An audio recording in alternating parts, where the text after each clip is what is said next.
2025 এর আইপিএলের আগে দিল্লি ক্যাপিটালস ছাড়তে পারেন ঋষভ পন্থ। ভারতীয় দলের তারকা উইকেটকিপার ব্যাটসম্যানকে নিয়ে নাকি খুশি নয় দিল্লি ক্যাপিটালস ম্যানেজমেন্ট। দৈনিক জাগরণে প্রকাশিত রিপোর্টে এমনই দাবি করা হয়েছে। আগামী বছর আইপিএলের আগে মেগা নিলাম হওয়ার কথা, তার আগে ঋষভ পন্থকে বিক্রি করে দিতে পারে দিল্লি। সেক্ষেত্রে পন্থের চেন্নাই সুপার কিংস দলে যোগ দিতে পারেন বাঁ-হাতি উইকেটকিপার ব্যাটসম্যান।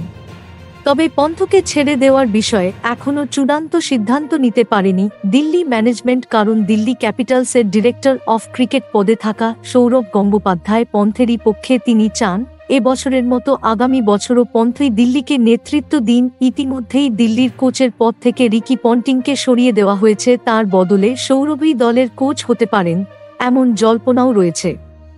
অন্যদিকে মহেন্দ্র সিং ধোনির বিকল্প হিসেবে পন্থকে দলে নিতে আগ্রহী 5 বারের IPL champion Chennai Super Kings. চেন্নাইয়ের এক কর্তা ইতিমধ্যেই জানিয়েছেন ধোনির বদলে একজন তারকা ভারতীয় উইকেটকিপার ব্যাটসম্যানকে দলে নিতে আগ্রহী তাঁরা। সেক্ষেত্রে পন্থই হতে পারেন সেরা পছন্দ। 43 বছর বয়সী ধোনি ইতিমধ্যেই আন্তর্জাতিক ক্রিকেট থেকে অবসর নিয়েছেন, তবে এবছরও চেন্নাইয়ের হয়ে আইপিএল খেলেছেন তিনি। আগামী বছর ধোনি হলুদ জার্সি পরে আদৌ মাঠে নামবেন কিনা তা নিয়ে সংশয় রয়েছে।